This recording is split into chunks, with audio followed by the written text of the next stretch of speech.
Está começando mais um Bar Talks, o podcast que é a voz do bartender brasileiro. O Bar Talks é uma realização do portal Mixology News, o primeiro podcast deste país. É a história do bartender sendo contada pelo próprio bartender, sem filtro e sem censura. Eu sou o Marco Della Roche e hoje nós temos a visita mais que especial de um dos mais importantes bartenders desse país. Também é um dos nomes brasileiros mais reconhecidos no exterior. Para muitos é um grande homem. Para mim, ele é o xereque do amor. Com vocês, Alex Mesquita, seja muito bem-vindo. Obrigado, Marco. Você tá bom? Ótimo, feliz da vida, super contente com o convite, emocionado aqui, porque eu não fazia ideia que isso ia acontecer dessa maneira, cara. Você muito não legal. conhecia o nosso estúdio, nossa super produção? Toda essa gente em volta, nossa senhora. Pela primeira vez em 50 anos eu tô nervoso, né? Nossa senhora. Pra quem não conhece o Alex Mesquita, volte 3 casas. Pra quem conhece, eu vou passar aqui um pouquinho breve do histórico desse rapaz aí que já tá fazendo meio século. O Alex, ele é bartender de carreira desde 2000 e 000. Eu acho que é 2000 mesmo, né? Porque você tava lá em 94, chegou na Argentina, voltou pra 99. Vamos contar aqui Brasilzão, começou 2000 aqui, né? Não, tá certo, 2000, oficialmente. Tem formação de bartender e técnico químico de bebidas pela... Aí você me ajuda no sotaque. Universidade del Cocktail. É Universidade del Cocktail. Tá certo. De Buenos Aires, Argentina. Provavelmente é o cara que mais ganhou prêmios de melhor bartender do Rio de Janeiro. Vamos falar com o Valdec pra ver se que bate isso aí, porque o Valdec Rocha também, né? Antes de você, tava firme ali. Sim, sim. Já foi embaixador global de cachaça e é um dos maiores representantes praticantes da hospitalidade nesse país. Eu vou repetir porque isso é muito importante. Praticantes da hospitalidade desse país. Seja muito bem-vindo. Obrigado, Marco. Obrigado. Agora a gente vai pedir um momento da sua atenção para que a gente possa receber as bênçãos através da oração do bartender.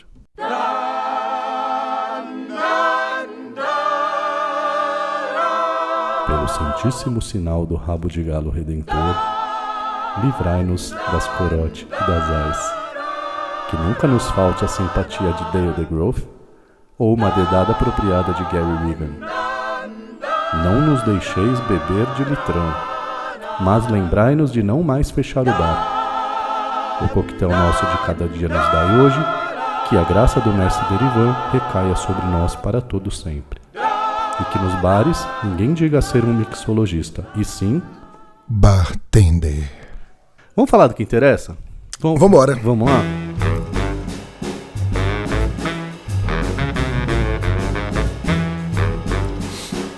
Seu pai, já começamos assim, seu pai, ele já trabalhava no ramo da hospitalidade, não é? Meu pai trabalhou muito tempo no Hotel Glória, que foi, engraçado falar isso, o primeiro e último trabalho dele, né? Depois que ele chegou vindo de Pau de Arara, do Nordeste, especificamente do Ceará. Mas, na verdade, Marco, ele começou trabalhando na obra do Hotel Glória, quer dizer, a parte anexa do hotel. Quando ele chegou já existia aquela primeira parte, sim, que dava de frente para a Praia do Flamengo, e ele ajudou a construir a parte de trás, que seria a parte dos fundos, o anexo. E aí chegou ali com a sua segunda terceira série, não me lembro bem, e começou a fazer alguns cursos lá dentro, né? Na verdade, começou a ser realmente alfabetizado. Mas ele era responsável por toda a parte de hidráulica, né? E ar-condicionado do hotel. Sim. Mas mesmo assim, ele tinha uma característica muito grande dentro do hotel por ser um grande comunicador e ajudar, né, outros amigos de setores próximos, né, como os bombeiros hidráulicos, o pessoal de serviços gerais. Então, de alguma maneira, ele estava treinando a hospitalidade também. E o Hotel Glória, para quem não sabe, foi junto com o Copacabana os 2 hotéis mais importantes do Rio de Janeiro, se eu não estou Sem dúvida, né? Sem dúvida, Marco. É incrível, lá passou muita gente importante, né? Através desses 2 grandes nomes, né, que você citou, acredito eu que o Brasil, num momento de crescimento eu estou me referindo aí 70 e 80 principalmente, né? Cresceu bastante hotelaria, porque você já tinha 2 grandes nomes, né? Sim. No Brasil, 2 grandes hotéis, então acredito que isso foi um boom, né, para os demais hotéis também. Referências. E aí você viu o papai lá trabalhando no hotel, e como é que foi que você, garoto, adolescente, resolveu... O que você fazia antes de trabalhar com bar? Como é que você foi parar? Na verdade, Marco, meus pais sempre me incentivaram a estudar, né? Meu pai nunca quis que eu trabalhasse no hotel. Eu passei pelo hotel num período muito pequeno, porém passando por diversos setores, né? O setor que eu mais me adaptei bem, tirando arrumar frigobar de apartamento, que eu adorava ali montar todos aqueles kits e tudo isso, e adorava correr com aqueles carrinhos enormes de bebidas nos corredores enormes do Hotel Glória, você imagina, né? O tamanho. E eu fui, antes disso eu jogava futebol, eu tinha um sonho de ser atleta, né? Que nem o Serrano?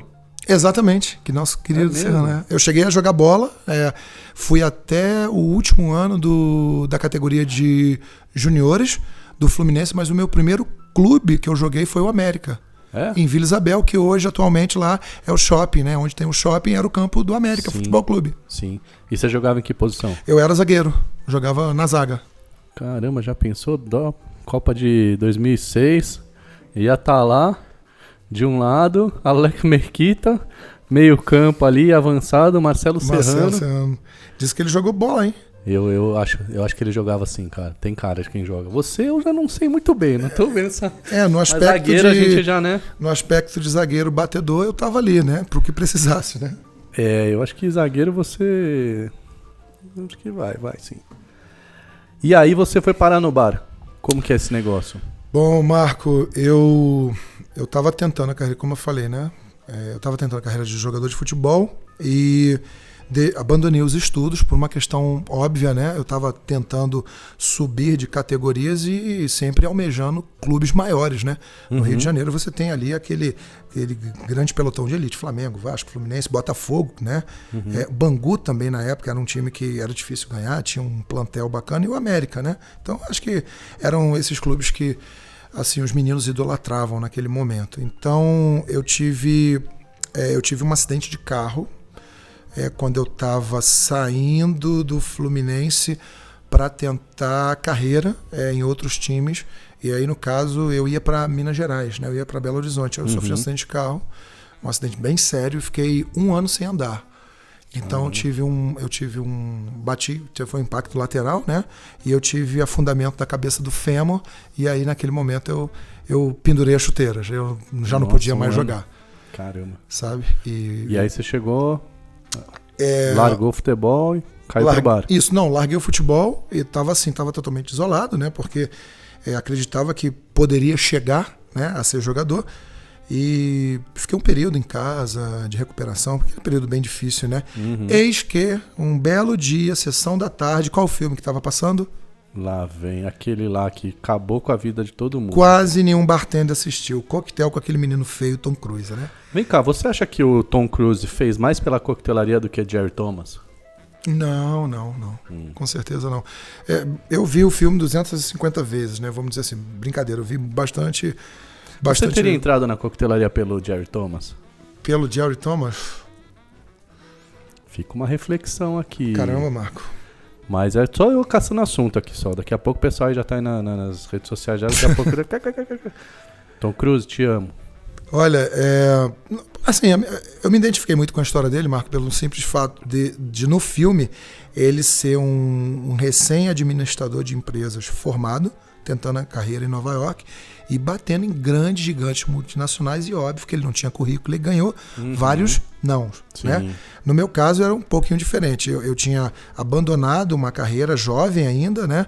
E não tinha nenhuma outra ocupação e sempre gostava, porque aí sim, no Hotel Glória, quando eu ia visitar meu pai na oficina, ou quando eu passava na piscina, no lobby bar e via aquele movimento, vai ver que é daí que começou. Já era um ambiente que você reconhecia, né? Com certeza o Hotel Glória foi o local que eu comecei a olhar o bar de uma maneira diferenciada e as pessoas que estavam ali né, em volta. E aí você foi trabalhar em bar ou foi estudar primeiro? Não, na verdade, Marco, eu tenho poucas assinaturas na minha carteira de trabalho em bar.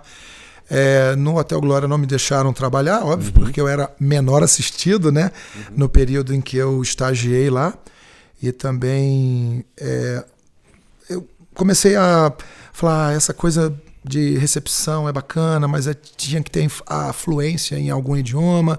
Falei, não, cara, eu curto bar. E aí eu comecei naquele momento a olhar os bares do Glória de uma maneira diferenciada e talvez, eu já vou falar aqui, adiantar para vocês, teve um evento da IBA no Hotel Glória. É mesmo? Acredite se quiser. E eu já fazia alguns freelas, como barman, né? Aquele barman básico para fazer caipirinha, ponto final, um beijo, próximo. E foi no Glória que eu conheci grandes amigos da coquetelaria que hoje estão espalhados pelo mundo. E acredite se quiser, foi no Hotel Glória que eu fiz o meu primeiro evento no stand de bebida e conheci o Claudinho. Nosso querido Claudinho. Eu conheci ele aí. Claudinho, desde a Primeira Guerra Mundial, ele vem aí atravessando pelos bares. Sim, conheci os corações. O Claudinho aí. Minha história começa aí, Marco. E aí você foi parar em Buenos Aires. Buenos Aires. Fato lógico, né? Naquele momento, né? Nesse Mundial da IBA, Rio de Janeiro, Hotel Glória, estavam todos aí. Conheci Martin Russian, que foi meu primeiro professor hoje, ele está em Ibiza. E ele estava com outro bartender argentino, que agora me fugiu o nome, e eles estavam sendo patrocinados pela Moet Chandon Hennessy, né, na época, e me convidaram, olha, passa ali no stand e tal. Eu não falava espanhol, nada disso, e como muitos bartenders estavam tentando treinar o flair, né, tinha o flair na cabeça, como, caramba, quais os países são referência, e tudo levou para a Argentina, né? Sim, e que a Argentina era o país mais relevante e importante das Américas. Sim, né? Nesse momento, Marco, tem um número muito engraçado. Claro, tem um número muito engraçado e muito sério, que dos 10 melhores bartenders naquele momento atuando em bares, 7 eram argentinos e 5 ao longo da minha história na Argentina foram meus professores e hoje são meus amigos até hoje. Um deles, o Matias Supan, né, lá do Sete Negrones do Chile. E, bom, tem o Arão Dias também, do Peru, enfim, tem uma leva de bartenders que todos estavam naquele grande momento do flair, atuando. E você ficou lá há quantos anos? Bom, aí depois do Glória, eu ainda passei aqui por São Paulo, conheci o querido Bertone lá né, no início daqueles cursos incríveis que ele estava ministrando. Passei um mês, não passei um mês não em São Paulo, passei quase um mês em São Paulo. E aí vi um vídeo dos melhores bartenders do mundo trabalhando. E, de novo, Buenos Aires, Argentina, Christian Del Pet, Rodrigo Del Pet, Mauro Garrido, Nicolás Aramajo, Juan Manuel Rossi, Martin Russian. E eu falei, caramba, e aí, né? E aí eu lembro que Pablo Moya trabalhava na Flair Brasil, né? Ou prestava serviço pro Bertone, alguma coisa do tipo. E ele já tinha Flair Brasil, era um cara que, poxa, já fazia Flair pra caramba, era um monstro. Falou assim, poxa, Alex, se você quiser algum dia, né, galgar nessa carreira de Flair Bartender, cara, te orienta a Argentina. Então devo muito ao Pablo também, a visão, né? Se ele estiver nos escutando aí em algum momento, Pablo, obrigado sempre pela sua... E Diego Dilon, que é um grande amigo, foram eles que me incentivaram a ir para a Argentina. Mas isso, eu estava na Bertone. Chegou lá na Argentina, os caras viram um boneco de posto com 3 metros de braço. 15 malas, né? O Dalcin vai conseguir jogar umas 30 garrafas aí. 15 malas e vambora, né? E aí fui pra Argentina. Fui no mês seguinte pra Argentina, de Malicuia. Abandonei tudo. E você caiu de cabeça no Flair, né? Porque o pessoal era meio louco essa época. Sim. Era tipo 6, 8 horas. Sim. O tempo que cientista demora estudando por dia pra descobrir a bomba atômica, vocês ficavam treinando, jogando garrafa. Eu lembro, Marco, que eu já tinha minha Flair com a americana, comprada pela Bar Products. Já tinha as coqueteleiras, mas eu não fazia ideia do que eu estava fazendo, Marco. Em resumo, eu não fazia nada. E chegar na Universidade de Coquetel, ter ali o Christian Córdoba sentado num balcão de treino, fazendo Flair com 4 garrafas, sentado, escutando naquela época um Walkman, e olhando para mim dizendo, e aí, Brazuca, o que você tem para me mostrar? E eu, né, eu vou te Vergonha. fazer. Eu tenho que te mostrar algo que eu sei fazer. Aí ele, resumidamente, em 10 segundos, falou assim: Brazuca, você não sabe de nada, né? Então vai pro fim da fila. Foi mais ou menos assim o meu começo. Lá. E aí você que trabalhou, aí você chegou e foi trabalhar onde? Não, você e aí teve um período, antes de migrar para bar mesmo, né? Que você fez evento demais, né, cara? Eu abri a Rio Coquetel. Quando eu cheguei da Argentina, eu trouxe o Juan Manuel Rossi, que foi meu primeiro sócio, e depois o Nicolas Aramajo, também argentino, todos argentinos, para morar comigo e para seguir uma história em bares naquele momento de eventos do Rio de Janeiro que estava ainda em ascensão. Não é essa loucura que está hoje, com mais profissionalismo. E a gente abriu a Rio Coquetel na marra. A gente, sabe, com as ferramentas que a gente tinha, entendeu? E no auge do Flair, no auge do bar de evento, né? Eu era o cabeça pensante da empresa, né? Eu era o cabeça pensante da empresa, eu era o cara que fazia o primeiro contato, ia na reunião, fechava tudo, pegava os 50%, ia na Cadeg 4 da manhã, descarregava, carregava, nananã. E o Nico e o Juan eram os meus... Ainda são meus amigos, mas eram os outros 2 profissionais que ficavam responsáveis pela famosa performance na pista de dança. E aí a gente arregaçou naquele momento, porque eram, né, 3 amigos no auge daquela carreira de eventos. E eu trabalhei ainda acredito, Marco, que uns 8 anos fazendo casamentos no Rio de Janeiro. Hoje eu tenho a impressão de que o bar de evento perdeu um pouquinho da ideia de bar de evento, porque ele começou a se transformar muito mais num bar profissional em um lugar esporádico, né? Correto. Você não tem mais aquela coisa completamente... Então, não sei se eu estou distante disso, estou falando uma besteira. Mas eu acho que já tem uma brigada um pouco melhor do que a gente tinha antes. Os utensílios não são tão bizarros como eram antes. Sim. Tudo plastificado, tudo tosco. Tipo toalha preta, um cardápio tosco, escrito... Lagoa Azul sem fim. Sim.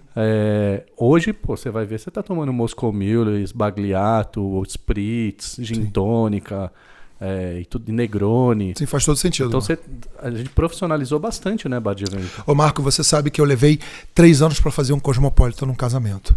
E aí eu tive que escutar daquela noivinha mais antenada, né? Ai, mas essa bebida vai ficar muito cara. Mas aí ela investia 20 mil ou 30 mil reais num pingente para as daminhas de honra e para os convidados. Então o bar naquele momento era visto de uma maneira, eu tenho um bar ali, né? Sempre escondido. Começou a ter uma evolução mais próxima da pista de dança pela uma questão de fervo e consumo direto ali do lado, alguns anos depois. Mas eu levei 3 anos para fazer com a minha equipe um Cosmopolitan e ainda eu dei na época da Fabre, que eu ainda representei a Fabre no Rio de Janeiro, de graça. Eu ainda paguei Cosmopolitan pra galera de graça. E foi essa época que a gente se conheceu, né? Exatamente. O Cosmopolitan, Absolute e tudo mais. Eu me divertia, porque assim, a gente estava com o trabalho que a Absolute... me permitia fazer, né, no Rio de Janeiro, a gente estava apresentando para o Rio de Janeiro, para o Brasil também, a Cosmopolitan. Correto. E a galera fritando na pista com taça martini, tipo, tomava metade do drink e metade era compartilhado com o pessoal, assim. Então todo mundo saía cheirando a Cosmopolitan no fim da noite, porque hoje a gente sabe que nem é tão apropriado você ir pra pista com uma taça martini. Sim, né? com certeza. Mas na época era a coisa mais incrível, né? Eu acho que se eu pego um histórico de quantos aluguéis de taça martini eu fiz ao longo de 8 anos, eu acho que umas 5 vezes eu aluguei taça martini. Depois a Rio Coquetel cresceu pela uma coisa natural.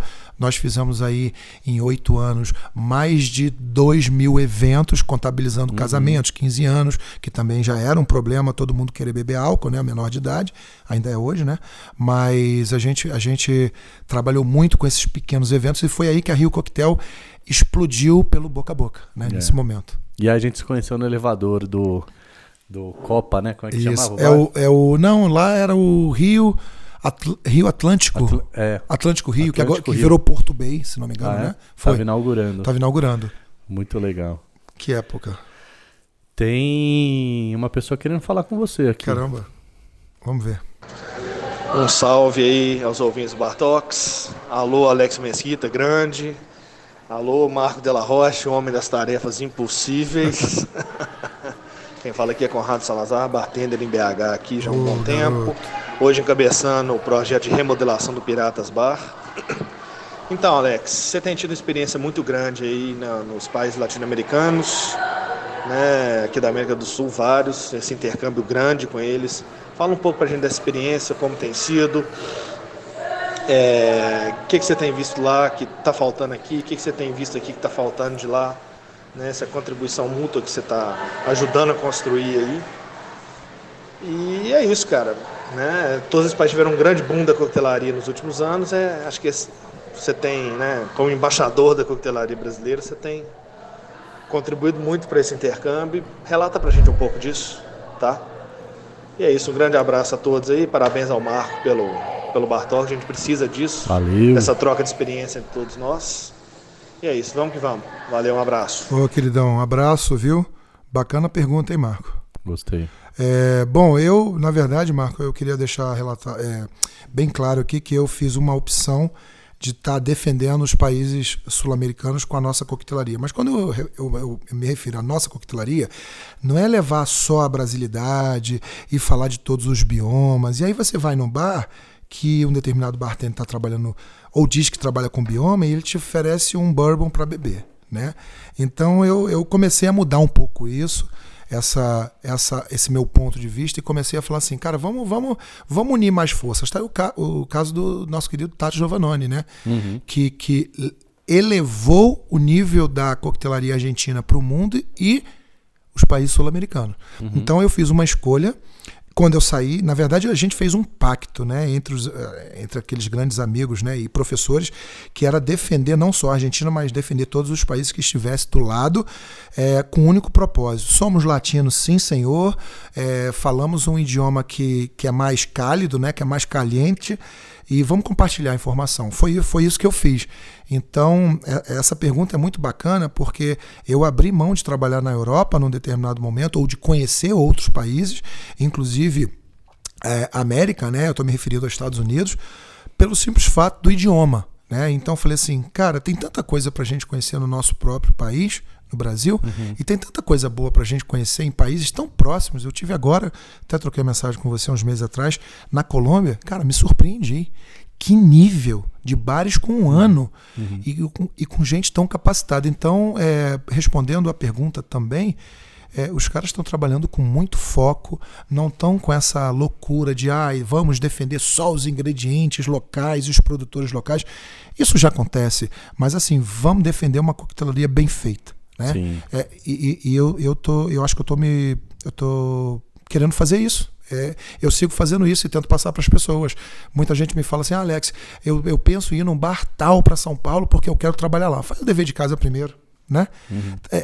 Cria um plano de carreira, até se você me der a oportunidade de falar isso, os bartenders não estão criando o plano de carreira. Ficam 3 meses aqui, 2 meses ali, já está todo mundo querendo virar consultor, o cara não sabe fazer um CMV, por aí vai. Então, a minha dica é, conheçam mais esses países que estão próximos. A América Latina é linda, tem tanta coisa na Argentina, na Colômbia, no Peru, e é surpreendente, hein? Sim. Eu digo para vocês que é surpreendente. Esse é um assunto sempre polêmico, né? Porque eu acho que as pessoas fazem as suas escolhas, né? Os seus projetos de carreira, e a gente tendo a oportunidade de ouvir da própria pessoa que esse é o projeto dela, fica mais fácil de não julgar. Correto. Né? Tipo, mas por que você não foi lá para Londres fazer um negócio não sei o que e tal? Porque eu nunca quis. Sim. Porque não estava nos meus planos, porque eu escolhi outra coisa. Correto. E aí você fala, então, pelo que o cara escolheu, ele fez muito bem. Correto. Né? Eu conheço muitos bartenders que falam assim, cara, tem interesse nenhum em estar competindo como o melhor bartender da cidade. Me deixa aqui nesse meu balcão, com ar-condicionado, fazendo coquetéis incríveis. Sim. Tá Marco, ótimo. Poucas pessoas sabem, mas a minha primeira ida a Londres, eu passei 4 horas no aeroporto de Heathrow para tentar entrar. Hoje meu inglês é um pouco melhor, eu consigo me comunicar mais, mas naquele momento não era. Foi uma experiência horrível. Se não fosse o Eric Lawrence, né, que nesse momento trabalhava no Savoy, a minha história teria sido outra lá. Talvez eu não estaria aqui com você. Então, quando um bartender brasileiro fala pra mim, ai Mesquita, porque eu quero conhecer a Alemanha, incrível, o mundo tá aí para ser conhecido, mas faz o dever de casa, de novo, né? Sim. Faz o dever de casa e não pensa em só ser conhecido aqui. Cara, vai conhecer outros países que você não vai passar tanto perrengue, né? Por causa do espanhol ali, do portunhol, não importa. Londres, o barraco é mais embaixo, né, filho? Lá é...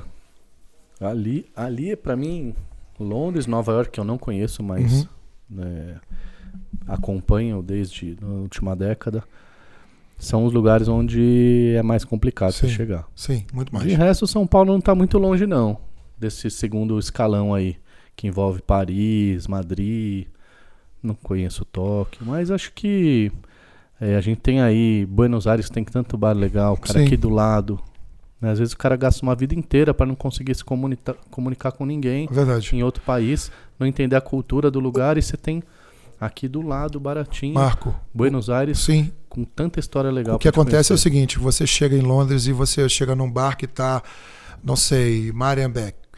O cara não te conhece, ele não vai te dar nenhuma atenção, com todo respeito, eu conheci ele no Peru, mas é aquele estilo de trabalho, né, marcado, cinematográfico, incrível, é o estilo dele, ele não vai te esticar a mão.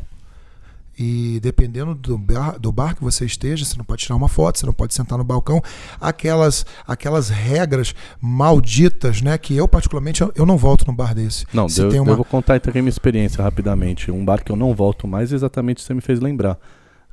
Como é que chama o bar que não podia tirar foto? Orioli Bar? Não, o antes dele. Que era o Luca Tinali, Marienbeck, a russa. Ai, caramba. Você que tá me ouvindo aí, me manda uma mensagem. Cara, me fugiu a cabeça aqui. Pois é, me deu um branco aqui. Daqui a pouco a gente lembra aqui, eu vou chamar minha equipe de jornalistas. E assim, eu não podia tirar foto. Eu fui até conhecer o balcão e eu não podia sentar no balcão. Sim. Tinha um balcão enorme, ali era um palco que você tinha que ficar olhando para a pessoa trabalhando, porque você não podia conversar com ela. Já é péssimo, né? Porque você espera um mínimo de um contato visual. Eu não digo nenhum aperto de mão, porque isso aí você não vai encontrar, com exceção de Simone Caporali, Mônica, Alex Catrina. Salvador de Calabrese, por exemplo. Até aí um pouco mais, né? Ruth Carraro. Você são povos mais quentes. Exatamente. Por quê? Porque se adaptaram bem à nossa realidade latina, já fizeram eventos aqui, a maioria deles, e entenderam que isso lhes dá ibope. Mas o ibope não é só seguidores no Instagram ou nas redes sociais. É que a gente quer ver a galera, né? Quer contar a história, quer pegar na mão, quer... Pô, e você chega no bar e você tem essa regra? Lembrei aqui, Nightjar. Nightjar. O que tem o símbolo do passarinho lá, né? Não volto nunca mais na minha vida. Tá. Saí do Artisan, tomando a melhor sequência de coquetéis, que, diga-se de passagem, foram 16. Que pressão.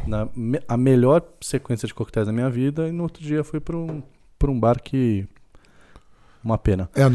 Só rapidamente, no Peru, no Classe Maestra, acho que 2014 ou 15, o Luca teve problema lá com a galera, problema sério do pessoal falar, olha, a gente pagou para estar aqui, né? E aí, a gente quer tirar uma foto com o cara. Ele tá pensando que ele tá onde? Nesse nível, né, Marco? Então, a bola mais embaixo, né, bicho? Eu não tenho nada a ver com isso, não. Vamos falar de Paris Bar, porque ali a bola é lá em cima, Eita, cara. Saudade. Paris Bar, quem não conheceu, Nossa. A bola era lá em cima. Já vi que eu vou chorar.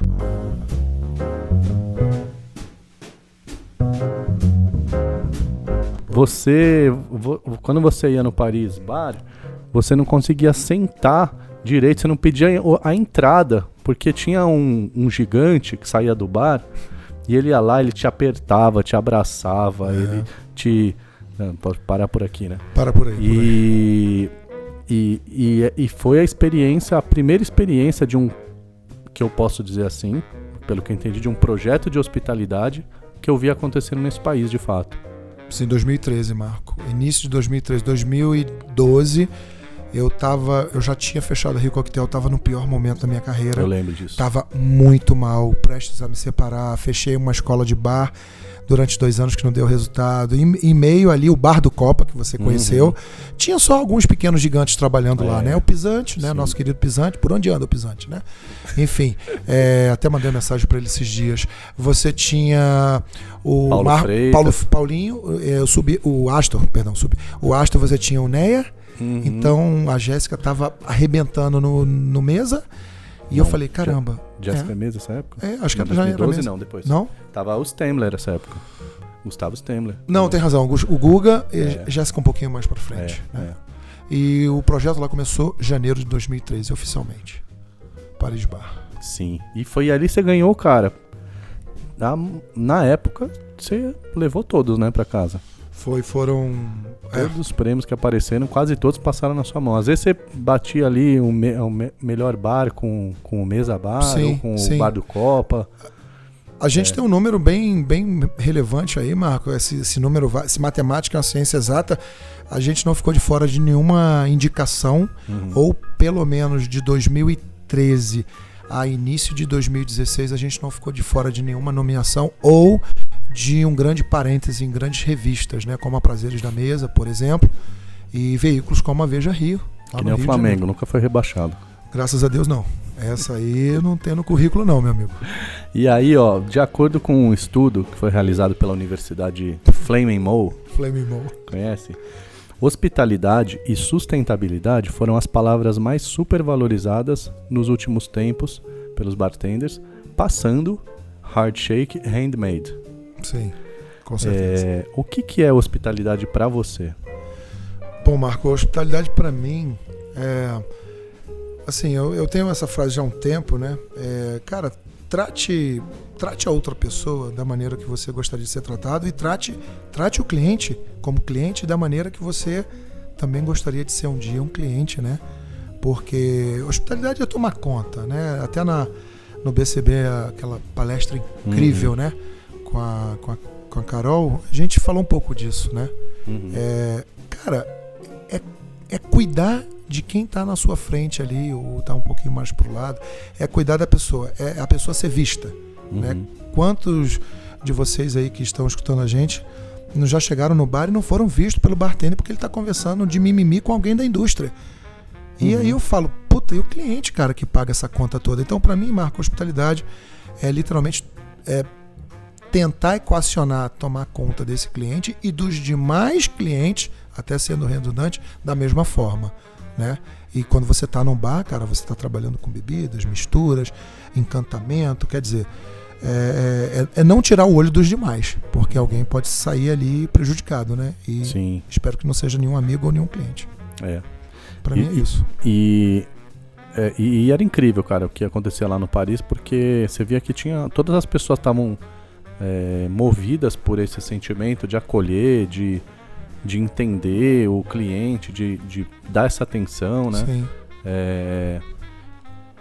E que eu sinto que a gente fala muito de hospitalidade, mas como se fosse uma coisa que, assim, ser brother do cliente é ter hospitalidade, Sim. Ser hospitaleiro, quando na verdade é muito mais profundo, né?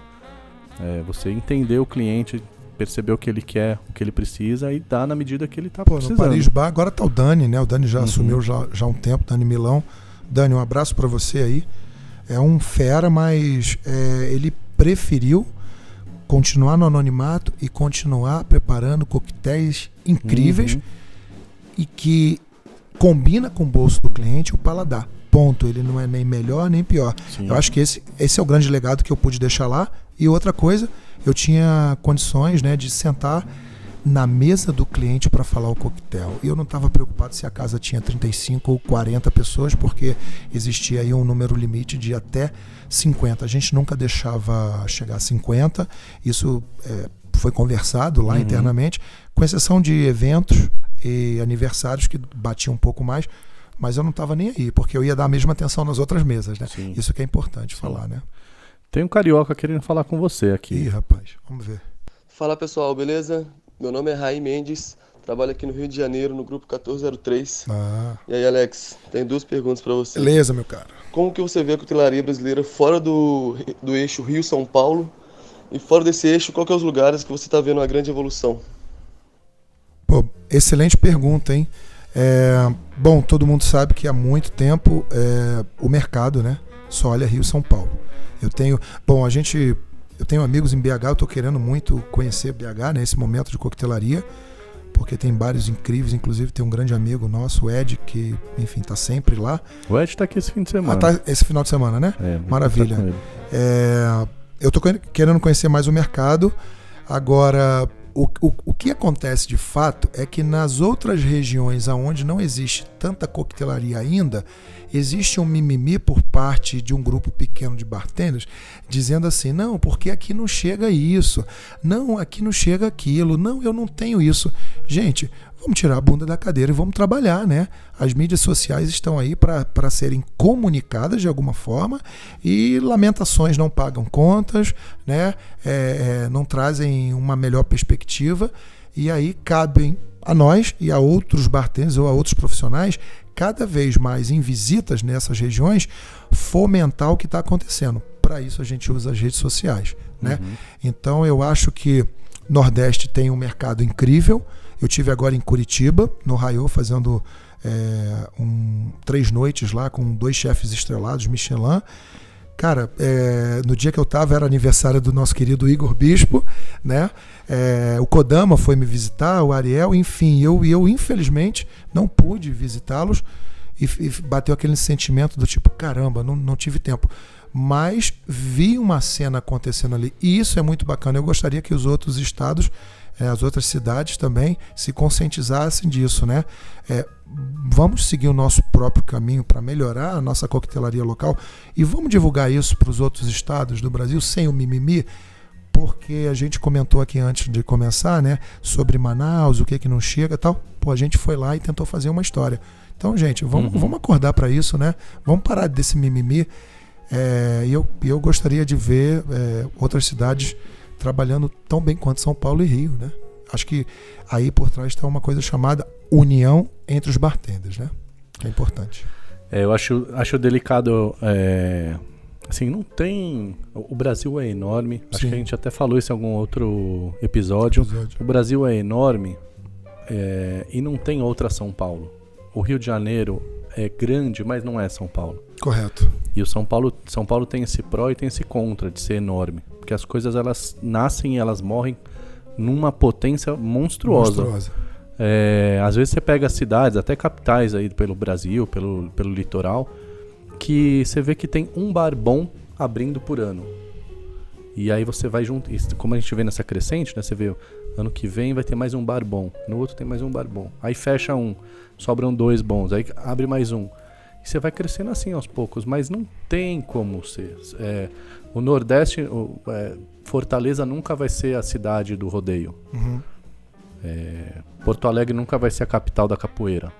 Não quer dizer que não tenham bons professores de tais coisas em cada lugar. Sim. Mas cada lugar tem a sua particularidade. Né? Correto. Nos Estados Unidos você não vai ter Nova York em outro lugar, né? Você não vai ter uma cidade com aquela presença. Então, entendendo essas questões, até fica uma sugestão aqui para um bartender de uma cidade pequena ou de uma capital menor que está ouvindo a gente, assim, entende essa relação para você poder encontrar a medida certa de dar o passo certo para crescer. Porque senão a gente fica na frustração de não conseguir atender o Brasil inteiro, quando na verdade a gente precisa dar o próximo passo, né? Porque às vezes, imagina você coloca uma São Paulo em uma cidade pequena, os clientes não estão preparados para aquilo. Correto. E aí você frustra o projeto. Sim.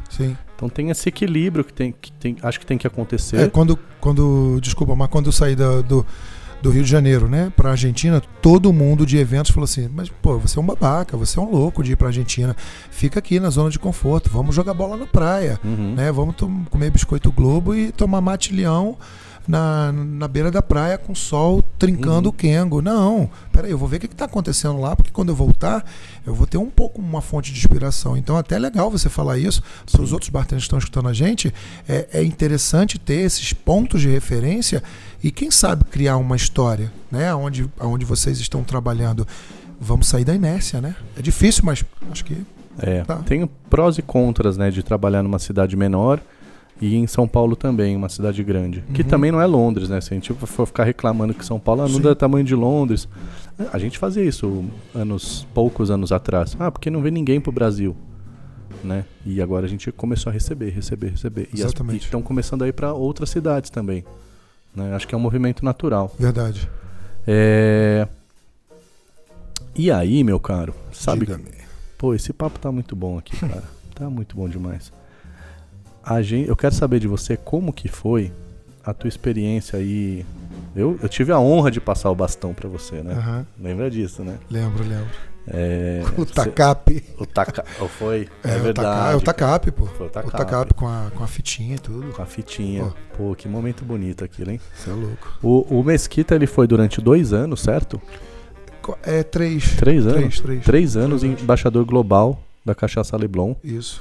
E o que você pôde aprender? Como que você viu o mercado brasileiro e o mercado global para aceitar a cachaça como um grande player aí do mercado? Bom, Marco, primeiro foi emocionante voltar a estudar as nossas origens, né? A entender melhor a história da colonização no nosso país de uma maneira que não foi contada quando a gente começou a estudar, né? Eu li muitos livros e realmente, assim, estar nesse momento representando uma marca global como a Cachaça Leblon, um grupo grande, e levando, né, ou pelo menos tentando levar esse conhecimento da cachaça, né, da valorização desse nobre destilado nos bares, foi algo que talvez eu não sinta tão cedo. Foi muito difícil, foi desafiante, foi muito motivador, porque todo dia, nenhum dia era igual ao outro, né? Mas aprendi bastante. Não estou falando só do lado de cá naquele momento de ser embaixador de uma marca, mas olha, foi difícil, viu? Foi muito difícil. Teve momentos que eu falei, cara, mas não é possível, a galera tá falando que curte cachaça, Brasil, tudo isso. Aí quando você ia dar um treinamento, a galera meio que, você vem para falar de cachaça, né? Então, peraí, um minutinho só que eu vou buscar meu filho na escola, daqui a pouco eu volto, né? Aconteceu isso comigo, né? Foi desafiador, Marco, foi incrível, foi uma experiência enorme que eu agradeço muito, e assim, mergulhei de cabeça, cara. Não tive, sabe, fui bastante feliz nesse projeto. Sim, é muito legal, né? A gente teve, eu acho que o mercado de cachaça deu uma desacelerada. Não é que voltou ao ponto que estava lá em 2005, mas ele deu uma respirada agora. A gente estava com uma força aí de 2013, 12, 13 até 2017, Sim. Muito grande, né? Você via a Leblon chegando forte, a Yaguara nascendo forte. Sim. Várias marcas de altíssima qualidade, com uma pegada mais artesanal, menor, né? Com pouco marketing e tudo mais. Porque a gente passava por um momento Brasil também importante. Né? Era Copa do Mundo, Olimpíada, todo mundo olhando pro Brasil e a gente querendo posicionar. Claro. E agora parece que deu uma respirada, movimento de retração natural, e daqui a pouco a gente vai ter de novo um boom. Sim. O que você acha que vai ser o próximo boom da cachaça? Olha, Marcos, sem dúvida nenhuma, avaliando a pergunta que você fez, acho que a indústria de cachaça ela precisa acreditar mais nos seus embaixadores, nos seus profissionais, como fonte, não só fonte de inspiração, mas fonte de educação. Tem muita gente que não sabe a diferença de uma cachaça e um aguardente ainda, mas, de novo, temos que olhar o mercado, o consumidor final. Não vou falar que tá aí, foi o erro, ou vamos por ali, porque a gente vivenciou isso. Eu acho que a gente trabalhou nas duas pontas, né? Fizemos um trabalho incrível aí em conjunto com o mercado. Mas eu acho que a cachaça volta em algum outro momento. Não sei se vamos ter um drink ou um coquetel icônico com cachaça para entrar ali na lista dos grandes que a gente já conhece como Rabo de Galo, Bombeirinho, Maria Mole, enfim. Mas eu acho que os bartenders ainda precisam conhecer mais o Brasil, conhecer os seus biomas, entender tudo isso e aos poucos continuar inserindo boas cachaças e aos pouquinhos, né? Aos pouquinhos, melhora uma categoria, bota 2 receitas, faz lá o storytelling, né? Do conceito para comunicar o cliente e tal. Mas eu ainda não vejo isso agora, né? Foi o que você falou, deu uma retrocedida e eu espero ver esse momento com mais educação, com mais conscientização para o cliente não virar e falar o que eles falavam para a gente. É cachaça, né? Nossa, é muito forte. Pô, e a vodka não é? E o gin não é? Né? Então, acho que deve voltar. Não sei. Agora, acho que não. Eu acho que não também. Vai precisar dar uma respirada, pegar fôlego. Quem sabe governo bate o olho nisso. Esse governo acho que não. Mas não bate o olho nessa oportunidade de ter um produto, né? Um produto brasileiro sendo vendido no mundo inteiro e investindo no mundo inteiro para dar retorno para o Brasil. Pô, a gente vê o crescimento do mezcal no mundo, né, Marco? Eu tive agora, como eu te falei, na Colômbia. Cara, o consumo fortíssimo de mezcal, várias marcas. Sim. Cara, esse produto vem do México. E ele é um produto mais barato vindo do México para Colômbia do que a nossa cachaça indo para a Colômbia. Então, realmente, aí envolve essas questões tributárias que, enquanto isso não mudar, vai ser difícil explorar mais essa imagem e desassociar só samba, futebol, carnaval, mulata sambando. Enfim, eu não gosto muito dessa forçação de barra, e não. Acho que tem uma outra linguagem aí por trás que é preciso identificar. Vamos ver aí se um Silvio de Abreu, Agnaldo Silva, né? Aqui eu tô recebendo no ponto aqui todos os diretores de novela da Globo. Eles podiam botar uma cachaça bem colocadinha numa novela para povão também desmistificar que é uma coisa que foi passado por tanto pra gente como é uma coisa de pobre, de gente que não sabe o que está pedindo. Né? Sim, Marco, então, principalmente seria muito importante um boom da mídia para ajudar a desmistificar isso. Aí a gente vem com a educação de um lado, sim, o governo ajuda do outro, a gente posiciona bem o produto. Eu quando assistia seus treinamentos, eu ainda não era, né, da Leblon, eu pensei várias vezes sobre essa questão dos escravos, né, da bebida sendo associada com uma coisa de baixa qualidade, e é muito louco, né? É muito louco essa viagem. E o gringo vem pra cá e fica, tipo, maravilhado. Sim. Maravilhado. Sim. Tem mais uma pessoa querendo falar contigo. Vamos ver.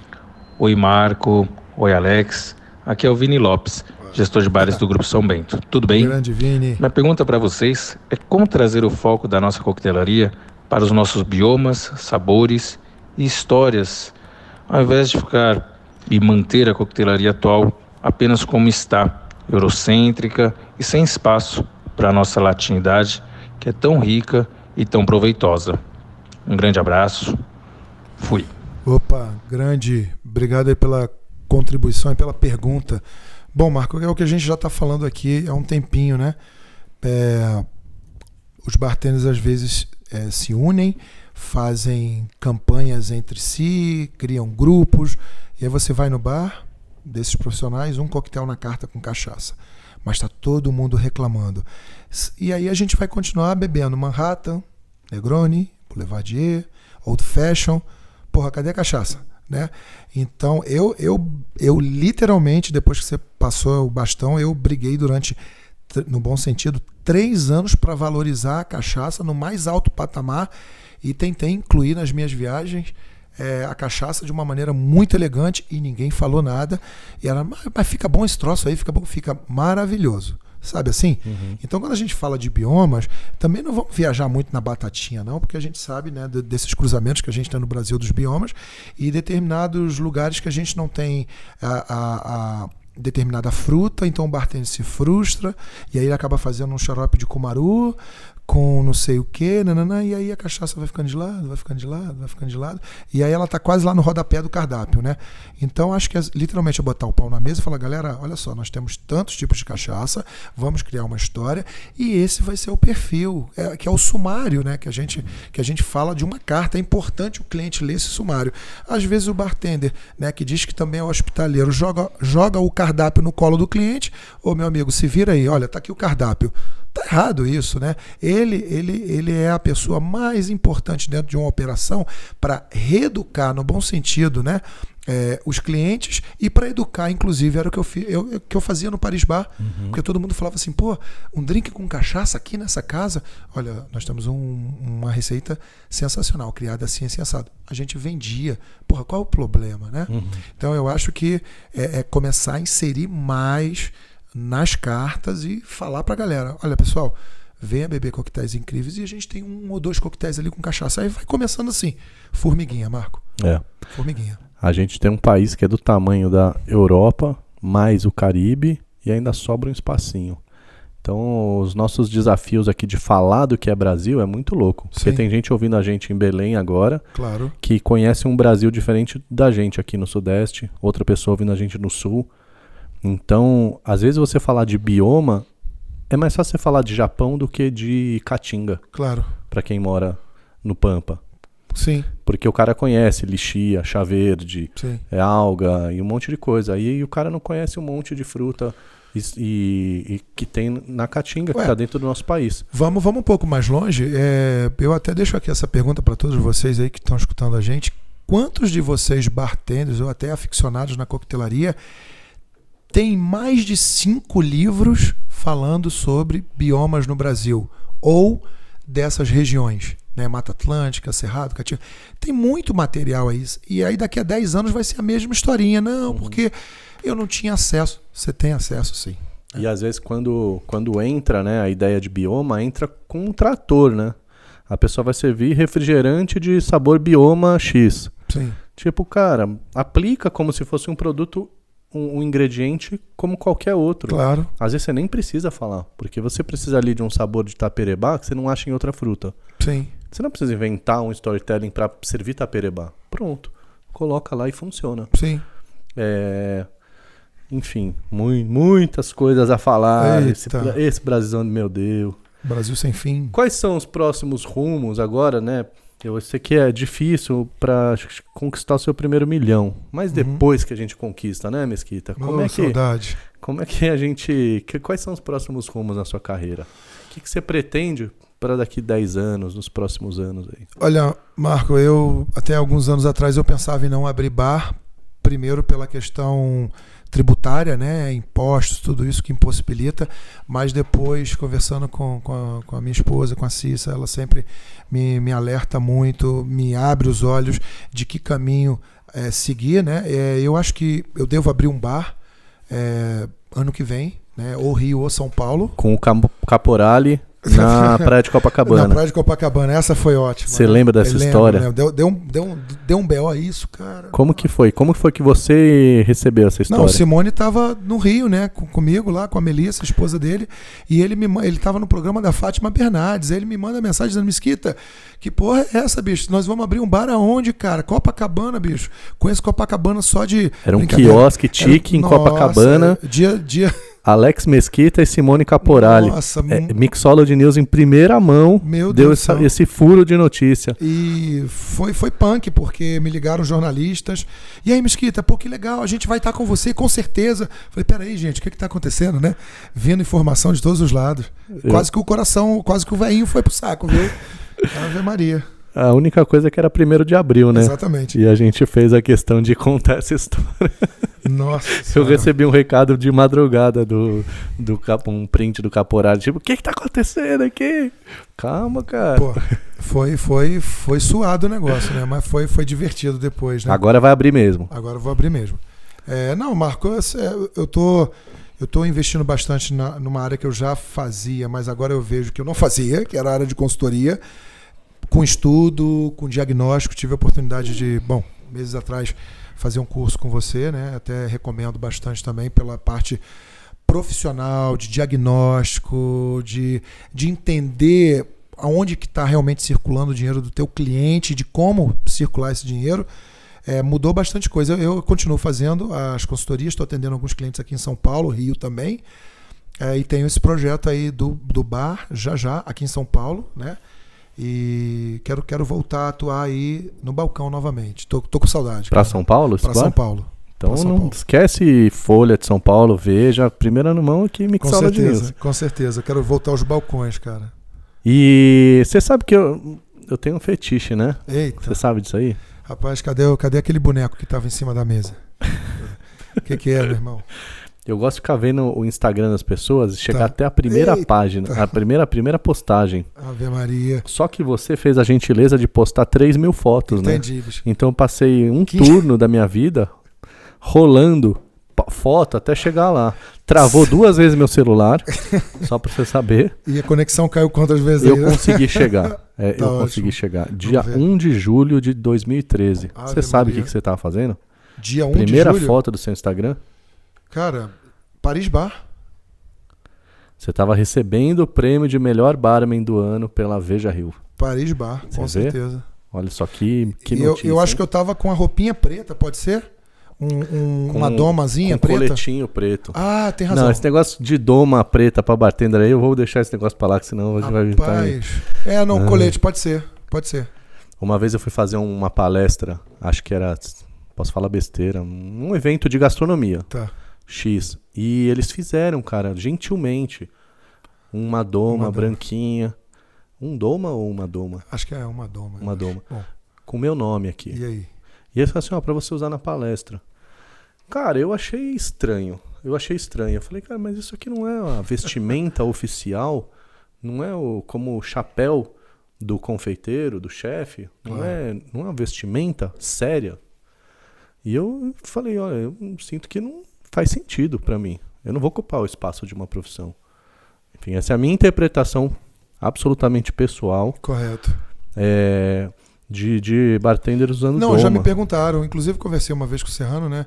Me perguntaram agora há pouco tempo atrás, Mesquita, por que você às vezes usa uma doma mais curta e uma mais longa? Eu gosto, e até engraçado, em Curitiba aconteceu isso. A menina me chamou de chefe, eu falei, pô, me chama de Mesquita, me chama de Alex. Tá aí, ela me perguntou, mas pô, você tem uma doma igual ao chefe, eu gostaria de ser... isso é uma coisa minha, né? Eu gostaria de ser olhado com uma maneira mais séria, porque às vezes quando você tá no bar e você bota uma camisa chique, uma camisa florida ou uma camisa básica por baixo, olha o caso da Mônica e né, do Alex, né, nesse projeto novo deles em Londres. Eles estão com uma camisa básica, branca e um aventalzinho super clean. Pô, e eles são, né, gigantes na coquetelaria. Então, no meu caso, eu falo que quando eu uso, que é para as pessoas olharem para mim com uma seriedade e até me questionar, pô, você é chefe? Não, sou bartender, mas eu tô usando uma roupa aqui para passar um pouco mais de seriedade, mas de alguma maneira eu também tô ali na cozinha, mas fazendo os meus preparos esses que você tá bebendo, blá blá blá. Mas vai um pouco assim, mas eu super te entendo, super te entendo. Agora vamos falar de uma coisa aqui que é polêmica. Eita, saudade. Vinheta pra polêmica. Cadê a vinheta? Bota a vinheta. Não tem, cara. Não tem vinheta. Mas a gente, próxima temporada vai ter. Vai ter. Instagram, redes sociais. Há um boato, você sabe disso, não me venha com essa. E vamos desmistificar esse negócio aqui. Tá. Há um boato de bartenders que compram seguidores e perfeito. tem perfis gigantescos. Correto. Seguidores comprados. Correto. E ali nos botecos de fim de noite a gente ouve histórias. E aí eu quero que você me diga, como é que você chegou em 51 mil seguidores? E responde isso aí, porque eu não vou ficar defendendo você pros outros, claro, que eu sei da sua história, você já contou pra mim. Claro. E vai ficar registrado isso aqui. Ah, beleza. E pra que serve 51 mil seguidores na vida de um bartender? É porque eu não tenho 51 mil amigos, né? Então já começa por aí. Sim, né? mas conta isso assim pra gente, enfim... O que serve, o que você conquistou com isso, como que você fez isso? Beleza. Marco, o que mudou na sua vida? Eu nunca falei disso, vou falar pela primeira vez aqui. Quando eu comecei lá no Paris Bar com o Dani, 2013, né? Eu não sei de onde veio essa questão de seguidores, tudo isso. No início eu comprei seguidores sim com o Dani. Mas só que foi a maior roubada, porque os seguidores, a gente deve ter comprado juntos aí, acho que 2.000 seguidores e tal, e a gente perdeu tudo, porque eram... não é spam, tem um nome, né? Ghost. Fantasmas, coisa parecida. Porra, cara, foi uma puta frustração. E eu falei, cara, sabe de uma coisa? Isso é a maior furada. E aí comecei a entrar em sites e ler, YouTube, tudo isso. Bom, depois do Paris, tiveram algumas viagens que me possibilitaram um maior número de seguidores. Uma delas foi quando eu fui a primeira vez para o Remanso do Bosque, lá com o querido Thiago Castanho e o Felipe Castanho, e só eles terem me tagado naquele momento me gerou aí já quase 5 mil seguidores. Sim. Então eu fui de pouquinho em pouquinho, chegando a 50 mil. O Atala, né, o chefão também, em alguma postagem me tagando. Eu tive a oportunidade e a sorte de estar inserido dentro do mercado de gastronomia como bartender e, cara, conheci inúmeros chefes que hoje, você sabe também, né? Enfim, vocês aí que estão nos escutando, tem milhares de seguidores. Então, um post ou quando eles te tagam, automaticamente você ganha uma enxurrada de seguidores. Esses seguidores, às vezes, eles viram fantasmas, né? Somem, ou você não tem nenhuma interação. Então eu não tenho a menor vergonha de falar que eu alcancei realmente isso, esse input, através da gastronomia, e realmente no início, lá em 2013, eu comprei sim. Cara, mas foi uma puta furada. Porque eu também não ia ser louco de comprar 10 mil seguidores tendo 1.400 e alguma coisa. Então, que fique bem claro aqui. Mas eu já escutei também, por outro lado, alguns, né, colegas aí de profissão que compraram. E é bem simples, né? Porque hoje o Instagram tirou ali aquele Isso foi número ótimo, né? Perfeito. Isso foi ótimo. Excelente, Marco. Então, se eu posso te responder, comprei sim lá no início, como alguns globais, como alguns famosos tiveram problemas aí, hein? Sim. E problemas de... Gigantesco, né? Que a proporção era muito maior. Entendeu? Agora, eu fico pensando assim, você estava no bar mais relevante da cidade turística, uma das 2, 3 mais relevantes da América do Sul, no bar mais relevante, sendo o nome mais relevante da coquetelaria por prêmios, e fazendo um trabalho de aproximação, de atendimento com essas pessoas gigantesco. Então você marcava as pessoas. Sim. Você fez esse... Porque isso demora tempo, estresse. Eu, Marco, eu não tenho essa pegada. Eu não consigo. Não vou ganhar 10 mil seguidores fazendo isso porque eu não tenho essa pegada. E você foi construindo diariamente com 2, 3 clientes. Às vezes, imagino quantos clientes não chegaram, sei lá, de Campo Grande. Aqueles caras que tem, sei lá, 400 mil seguidores... sentaram no balcão do Paris e falaram assim, eu não vou deixar de fazer um monte de stories com esse cara. Sim. E aí as pessoas viram você através dos stories e passaram a seguir. Bom, Marco, é bem simples, só pra gente finalizar essa parte, né, não estender tanto. Jamie Oliver, quando veio no Brasil, inclusive pela Leblon, Simone Caporali me liga e fala, Alex, tá indo um amigo meu. Pô, quem é teu amigo? Jamie Oliver. Pô, sério? E o Jamie Oliver faz, de alguma maneira, um agradecimento por toda uma ajuda ali da equipe e tal. E aí eu também ganhei uma enxurrada de seguidores. Então, assim, quando eu fui para Nova York também, enfim, fui no Macau, fui no Dead & Co, fui no PDT, Jim Mirra. Pô, então, assim, que fique bem claro, esses grandes notórios nos ajudam muito. Nesse momento me ajudaram. Ponto Sem final, dúvida. galera, entendeu? Sem dúvida. É isso. E vamos fazer um bate-bola? Vambora. Agora.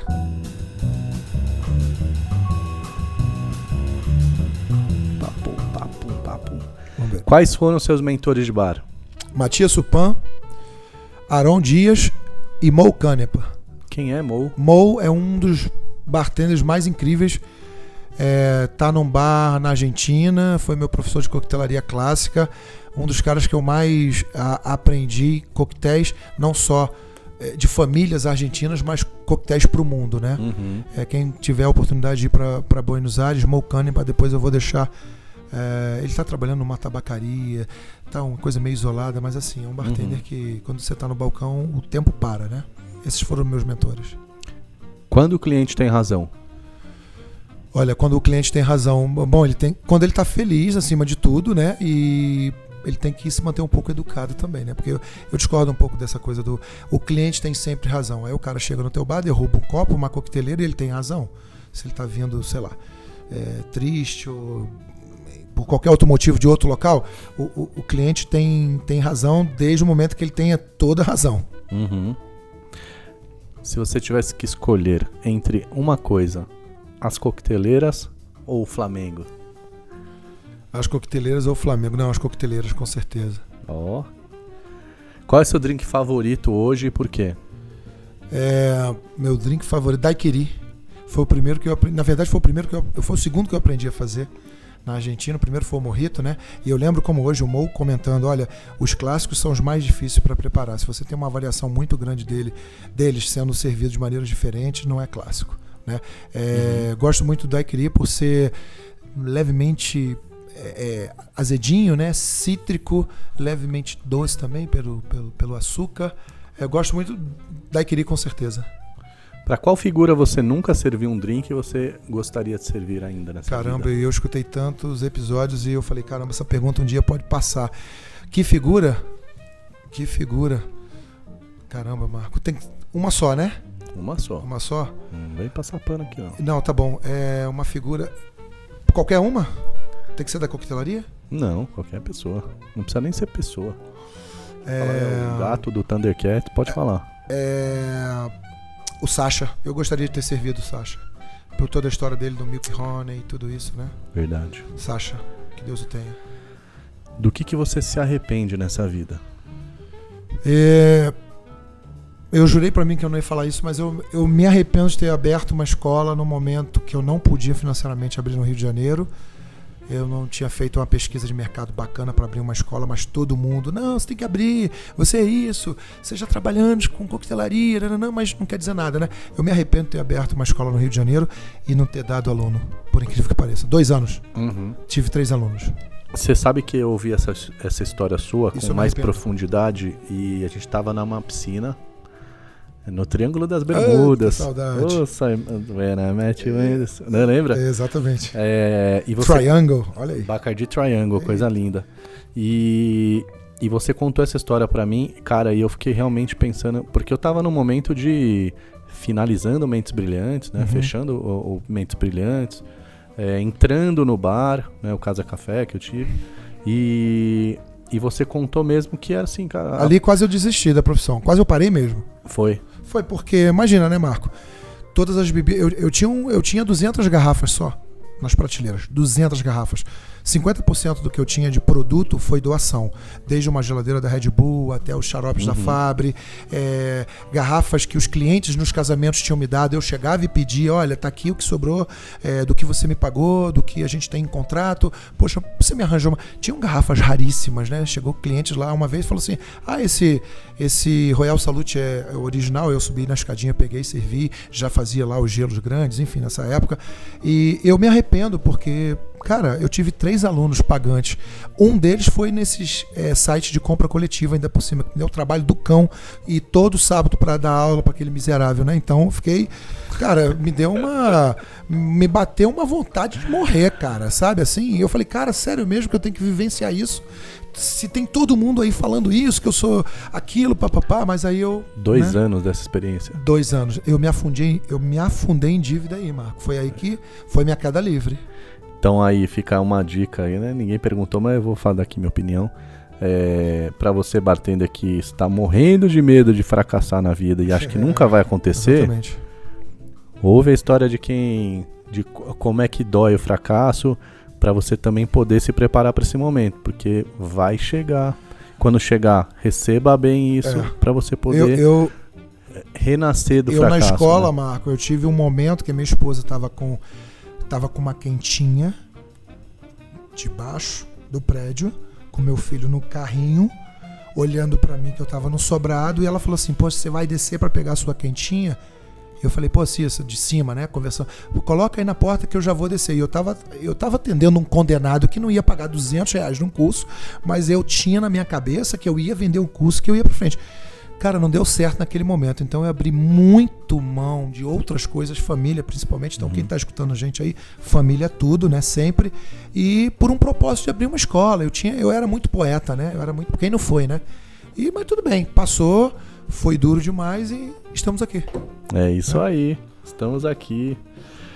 Agora...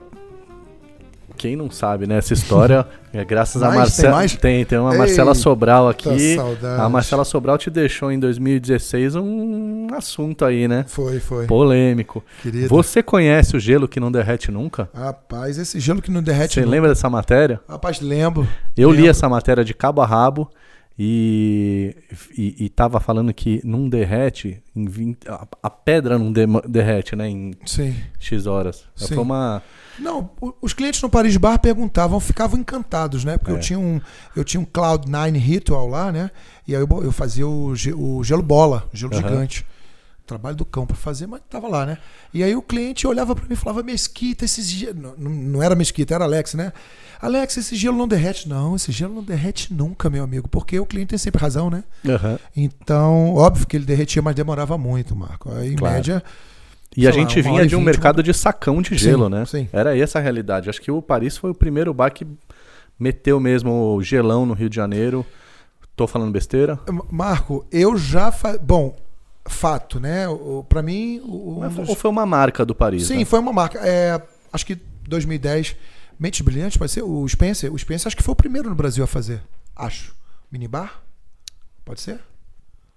A gente vai pedir ajudas aí de vocês que estão ouvindo a gente. Isso é importante falar. Eu acho... Eu não tenho outros números no Rio de Janeiro, mas, cara, eu meti a cabeça e falei, vambora, vamos fazer.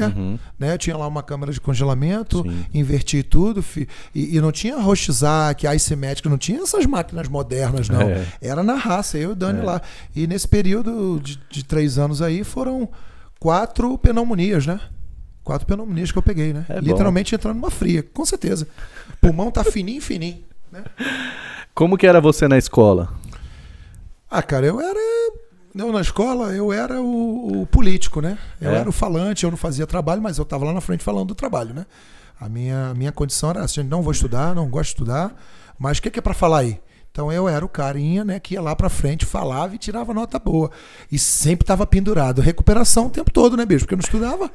E como é que com o trabalho você vai passar, né? Mas eu era o gente boa na escola. Que legal. Gente boa. Momento Nostradamus, você conhece esse momento? Rapaz... É um momento onde você vai falar de um bartender que você tá vendo que tá evoluindo nos últimos anos e que pode virar uma grande... Já é uma promessa e vai virar uma grande realidade nos próximos anos. Quem e por quê? Uma pessoa só. Não vem com essa história de contar aqui os 12 nomes aqui. Um bartender que tá crescendo qualquer lugar, né? Isso é Rio, São Paulo, enfim. Olha, Marco... Caramba, que pergunta. Acho que é a pergunta mais difícil aí. Vamos ficar uns 15 minutos aqui em silêncio, né? Cara, eu vou falar pra você que tem eu não sei o nome dele, mas ele tá lá no Frank. É um barbudinho de óculos. Cara, eu não sei o nome dele agora.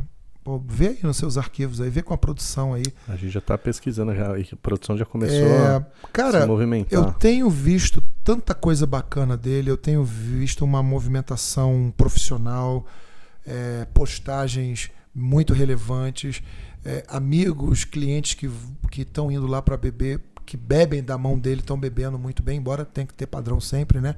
Me fugiu o nome na cabeça porque eu não estava nem preparado para essa pergunta, né, Marco? Aqui é assim, né, cara? Porra, mas, cara, eu acredito que ele deva estar... Rafael Pires. É o Rafael? Barbudo, de óculos. Sim, isso, sim. Rafael Domingues. Rafael Domingues. Claro. E olha, eu nunca bebi um coquetel dele, hein? Nunca bebi um coquetel dele. Aí você vai ter que explicar esse negócio aqui. Não, eu nunca bebi o coquetel dele.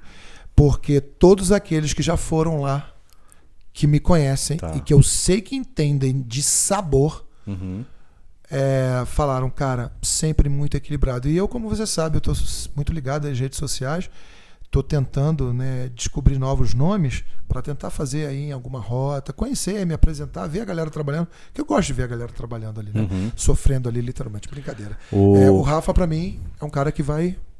O Rafa, eu quase roubei ele. Não, ele não tava no Frank ainda. Ele decidiu ir pro Frank quando eu apresentei uma outra proposta para ele. Aí eu falei, vai que você vai bem. Tá muito bem escolhido. Eu costumo dizer que uma boa uva só pode dar um bom vinho, né, Marco? Então... Repita. Uma boa uva só pode dar um bom vinho. Né? Se você está num bar com uma boa base, você tem uma boa doutrina, porém você também quer chegar a algum local, o resultado vai vir. Né? Isso é fato. Isso é fato.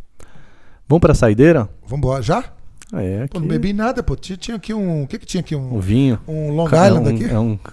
Era um Carmener pra você. Rapaz, coisa linda. Obrigado, viu? Isso aqui é safra 97, né? É, isso aí Então, isso aqui é coisa fina. abri aqui da minha adega especial. Maria, fala pra mim. Presta atenção, hein? Diga. Se você pudesse escolher, qual seria a sua última frase pro seu filho? Bom, a última frase pro Tutu, rapaz, emocionante isso aí, hein, cara? Que ele cuide da mãe dele e não deixe de estudar. O conhecimento é tudo, cara. Levar o conhecimento, né? O conhecimento você vai mais longe, abre portas, para ele continuar sendo gente boa. Falaria isso. É isso aí, então. Estamos terminando mais um Bar Talks. Você tá feliz? Muito feliz. Como é que você tá indo daqui? Rapaz, eu tô... Daqui pra onde estou? Daqui pra vida, cara. Daqui pra vida, né? Eu tô... Continuar aí compartilhando conhecimento, sentando nos balcões aí, apreciando as pessoas trabalhando com um sorriso no rosto. Quem não nada, né, bicho? Nadei agora em Curitiba 3 dias, bicho. Queria morrer, cara. Se não é pra nadar, eu não vou. Ave Maria. Se não é pra ser feliz, fica em casa, né? Mas compartilhar conhecimento e aguardar um pouquinho mais, que as coisas melhoraram muito, Marco, na nossa carreira, na nossa profissão. É verdade. Show. Então, compartilhem o conhecimento, compartilhem esse podcast, compartilhem os episódios. Temos aí 14 episódios, né? Estamos na reta final da primeira temporada. Porque a segunda temporada vem e vem muito doida. Vai ter uma repescagem aí ou não? Não, vai ter... Eu volto aí em que episódio? 35, não? Você volta em 2032. Ave Maria. Não, a gente vai ter a segunda temporada, que é uma outra dinâmica, uma outra experiência aqui para você que está nos ouvindo. Tá. Então compartilhe com alguém que você gosta muito, ama de paixão. É um prazer tê-lo aqui, meu querido amigo. Obrigado. Chegou aí. Chegamos. Show. A gente está com uma questão aqui, né? Entre mesas. É isso aí. Então ficamos por aqui, a gente se vê semana que vem. Estamos chegando no fim do ano e para você que chegou até o final desse episódio, eu quero dizer que a gente tem um especial de Natal. Ih, caramba. Tem um presentão para vocês de Natal. Você não faz ideia de quem vai estar sentado aqui na minha frente. Quem?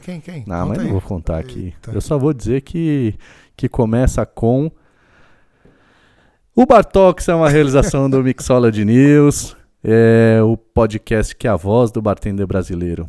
Muito obrigado e nos vemos na semana que vem.